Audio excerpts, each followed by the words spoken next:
Switching courses during your senior year in high school can have very serious ramifications. That is the topic of today's video. My name is Craig Meister. I'm a college admissions coach. You can learn more about how you can work with me one-on-one throughout the entire college admissions process at my website, collegemeister.com. Now, a lot of schools, especially private schools, allow students to take semester-long classes during their 12th grade year in high school, but even a good number of public schools allow that.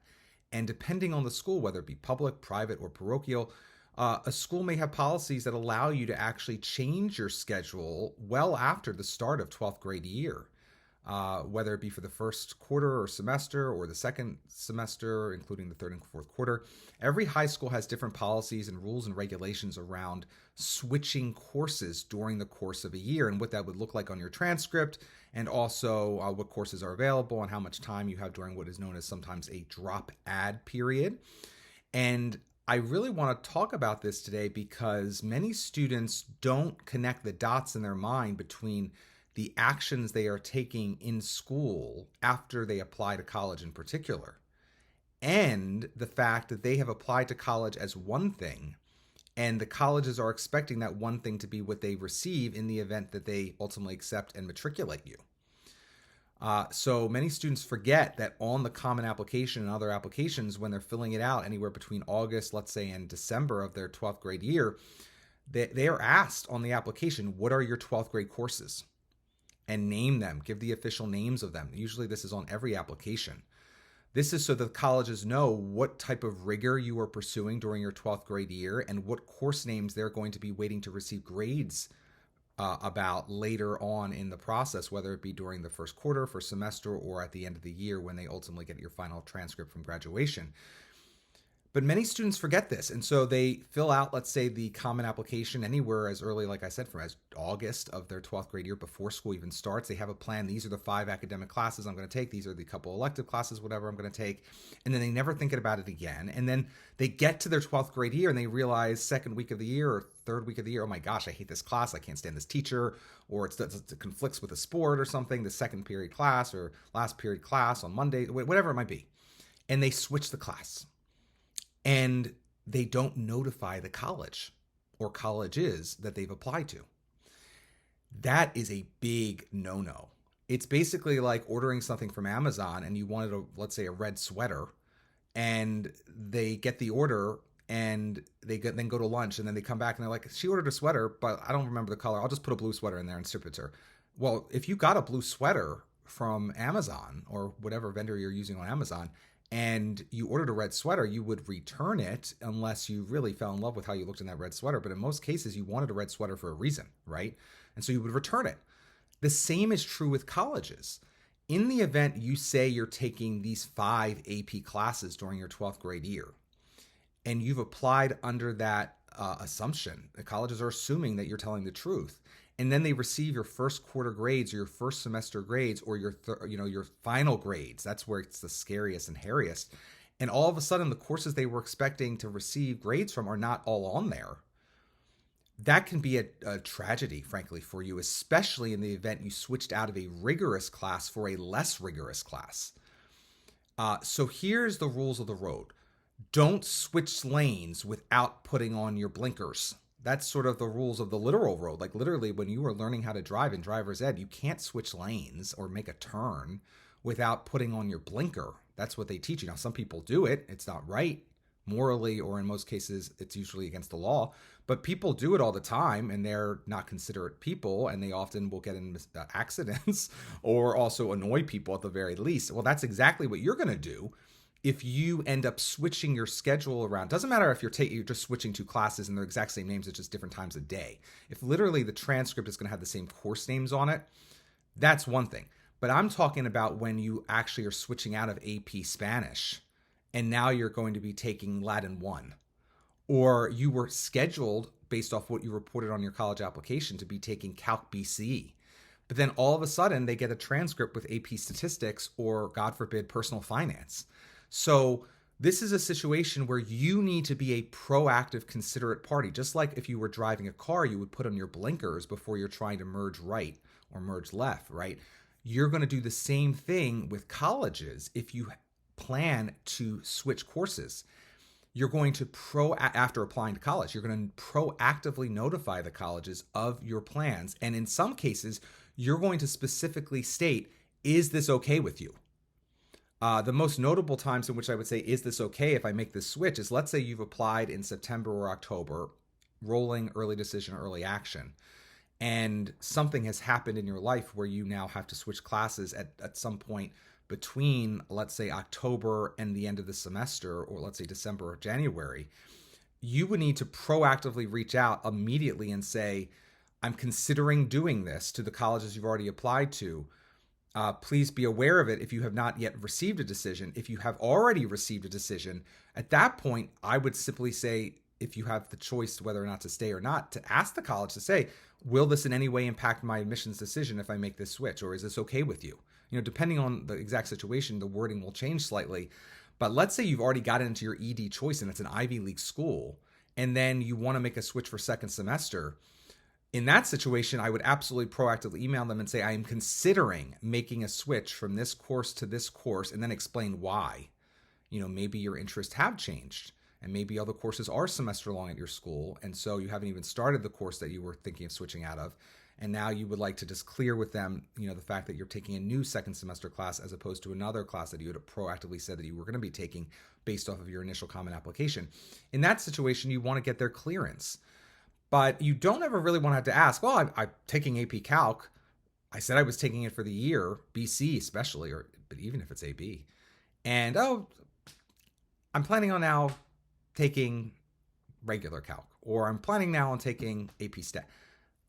Or, I don't even know how you can get an AP Stat the second half of the year, but sometimes it's possible. The point being, you never want to go hat in hand to a college, especially after you've been accepted, and say, oh, by the way, I'm now relenting on rigor. That's pathetic. You don't want to do that. You don't want to portray such lack of interest in academics that you're just, now that you're in, you're washing your hands of all stress in your life. You just want to drop a class. I've had kids want to drop 3 classes during the second half of their senior year, sometimes not even replace a couple of them or one of them with another class. They just want to completely stop academics. They don't even want to try a new, easier class. They just don't want to keep taking 5 academic courses because they have enough to graduate. That's crazy. You should not do that, especially if there's still colleges you're waiting to hear from. Because again, it's just basically you deciding you're going to land the plane early. It's like you were scheduled to land in Orlando, but now you're just going to land in Jacksonville. It's ridiculous. It doesn't make any sense. So really think long and hard about whether or not you want to switch courses at all during your senior year. I strongly recommend against switching your senior year courses once they're locked and loaded into the common application and the school year has started. You really want to vet very well what courses you are taking during your senior year before you complete and submit your first common application, because unlike previous years where theoretically you can switch classes and it won't show up negatively in your transcript because they're not going to apply to colleges until the summer before 12th grade year, senior year they're going to have expectations about how your transcript's going to wrap up in terms of rigor, in terms of course load, in terms of content covered. And if you make changes, you're going to have to go hand in hand and share that information with the colleges on your list. So please try to avoid at all costs switching classes. Again, occasionally things happen where you can't help but do it. But you do, in any case you actually are considering switching senior year courses or you've already switched, you must proactively communicate that to all colleges on your list. Often you can do that as easily as going into your admissions portal for that particular college, and there's a place where there are updates and you can share those updates. If that's not readily apparent on the college admissions portal, then I would email the college in writing to your regional admissions officer or the overall undergraduate admissions office inbox and say, to whom it may concern, my name is blah, blah, blah, and I am currently taking advanced African history, and I'm planning to switch to advanced Asian history because my interest had changed. In that situation, likely things won't be an issue because it sounds like they're comparable classes. But again, if you go from a situation to, on my initial application, I was planning to take a year's worth of advanced Southeast Asian history, and I am now planning to only take that for a semester. That's going to raise a lot of questions about, well, what's happening the second semester? Right. So the other question you have to ask your college counselor, your high school counselor, is what is me dropping a class once I've already started it going to look like on my transcript? Not a lot of students know what the answer is. They don't know their school's policies because maybe they've never done it before and they're only considering it for the first time 12th grade year. Not all counseling offices are as transparent with students and families as maybe they could or should be.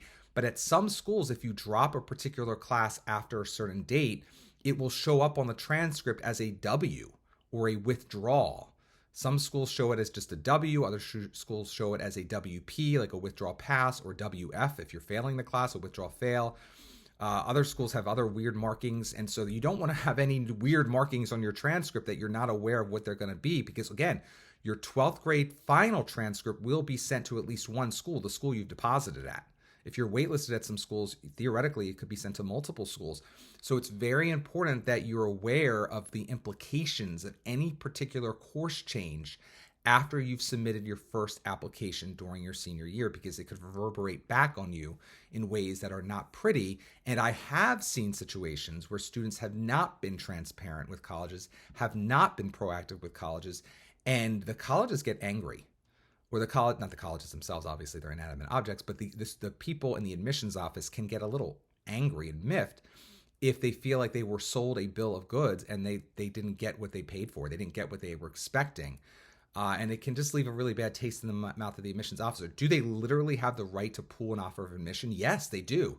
Have I ever seen that happen? No, because I've usually interceded in a way where I've prevented it from getting to that point. Either the student changes their mind, or if they've not been proactive to begin with, or things are smoothed over in one way, shape, or form. But you don't want to risk alienating an institution at which you're planning to spend the next 4 years of your life. So let's be proactive. Let's be courteous. Let's be transparent about your plans. And that all goes back to hopefully planning accordingly and thoughtfully and reflectively during the summer before 12th grade year, so that before you start even completing applications, you know for sure that what you were writing as your 12th grade course load will in fact be your 12th grade course load. The exact names are going to be accurate, and all systems will be go to ensure that whatever you do submit will not have to be corrected or amended later on in the process in a manner that could rub others the wrong way, that are still potentially deciding your fate. Maybe they get a notification as late as December or February that you're changing courses. That's just the last thing you want to communicate to them. Oh, now you've changed courses. It's just an awkward way to end your application, that's the last bit of information they get and they still haven't made a regular decision about you. Or again, it's also awkward when you've gotten in already to your first choice school. You've already pulled your applications from other schools and now you're telling that one school, oh, by the way, I got in under the assumption I was doing this and now I'm that. So think long and hard about that, because I would definitely avoid that at all costs in order to smooth the transition through senior year and into your first year of college in a manner that will be very happy, very joyous for you, your family, the school that's saying goodbye to you, your high school, and the school that's going to be accepting you, your college. Again, my name is Craig Meister. I'm a college admissions coach and expert. You can learn more about me and how you can work with me one-on-one throughout the college admissions process at collegemeister.com. Until next time, stay safe, stay well, and stay stress-free during the college admissions process.